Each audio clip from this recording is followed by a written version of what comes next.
విజయవాడలో అత్యంత ప్రతిష్టాత్మకంగా అందరి మన్ననలు పొంది దేశవ్యాప్తంగా ప్రపంచవ్యాప్తంగా కూడా అందరి ప్రశంసలు పొందిన సామాజిక స్మృతివనం మీద దాడి చేయడము, శిలాఫలకాలు ధ్వంసం చేయటము, కొన్ని మరి కట్టడాలని ధ్వంసం చేయటము దారుణంగా తీవ్రంగా మేము ఖండిస్తూ ఉన్నాము. ఈ విషయాన్ని వైఎస్ఆర్సీపీ పార్టీ తరఫున పిఠాపురం నియోజకవర్గం తరఫున మా స్థానిక చైర్మన్లు, ఎంపీపీలు, ఎంపీటీసీలు, సర్పంచులు, స్థానిక సంస్థల నాయకులు, పెద్దలు, కౌన్సిలర్స్ అందరూ కూడా ఇక్కడికి అందరూ కూడా వైస్ చైర్మన్లు అందరూ వచ్చారు.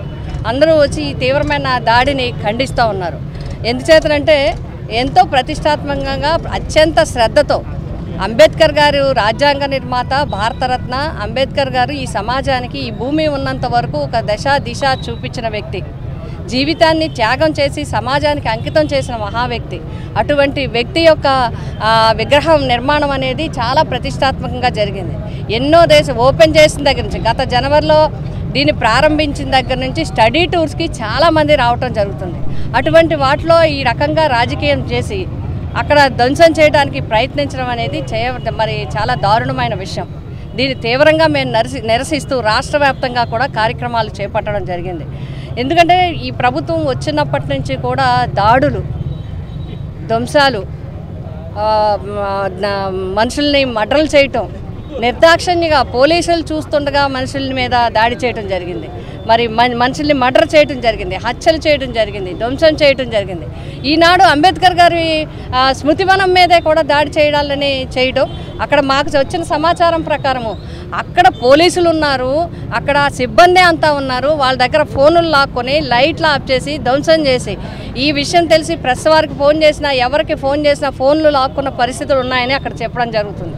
మరి అందరూ తెలిసి శ్రేణులందరూ వచ్చేటప్పటికి పారిపోయారు. కానీ లేకపోతే మొత్తం వనం కూడా ధ్వంసం చేసే పరిస్థితులు, అంబేద్కర్ గారి విగ్రహం మీద కూడా వెళ్ళే పరిస్థితులు ఉన్నాయేమో అనేది అందరికీ కూడా భయాందోళన కలిగిస్తూ ఉంది. కాబట్టి తక్షణం ఈ ప్రభుత్వం వెంటనే చర్యలు తీసుకోవాలి. ఇటువంటి వారిని వెంటనే శిక్షలు పడే విధంగా చేయాలి. ఈ దాడి మీద ఎవరైతే ఉన్నారో అంబేద్కర్ గారి స్మృతి వనంలో అడుగు పెట్టడమే కాదు, దురుద్దేశంతో అడుగు పెట్టిన వాళ్ళని, అక్కడ ఇసుక రేణువు ముట్టుకున్నా, ఒక్క ఇటుక ముట్టుకున్నా కూడా ఆ స్మృతివనాన్ని ధ్వంసం చేయడానికి వెళ్ళినట్టే లెక్క. అంత పవిత్రమైన ప్రాంతంలో ఆ విధమైన దుశ్చర్యలకి పాల్పడటం అనేది చాలా చాలా దుస్సంఘటన. ఇది మేము మరొకసారి అందరూ తీవ్రంగా ఖండిస్తూ వెంటనే దీనికి బాధ్యులైన వారి మీద చర్యలు తీసుకోవాలి. అక్కడ ఏవైతే ధ్వంసమయ్యాయో వాటిని అన్నిటినీ కూడా తక్షణం నిర్మించి యథాస్థితికి తీసుకొచ్చి దాన్ని పవిత్రంగా అంబేద్కర్ గారి యొక్క స్మృతివనాన్ని అంతా కూడా అందరికీ అందుబాటులో పవిత్రంగా ఉండేలాగా చేయాలని చెప్పి మేమందరం తెలియజేస్తూ మరొక్కసారి వైఎస్ఆర్సీపీ పార్టీ తరఫున పిఠాపురం నియోజకవర్గం తరఫున మేమందరం ఈ దాడిని ఖండిస్తూ తీవ్రమైన నిరసనని వ్యక్తం చేస్తున్నాం.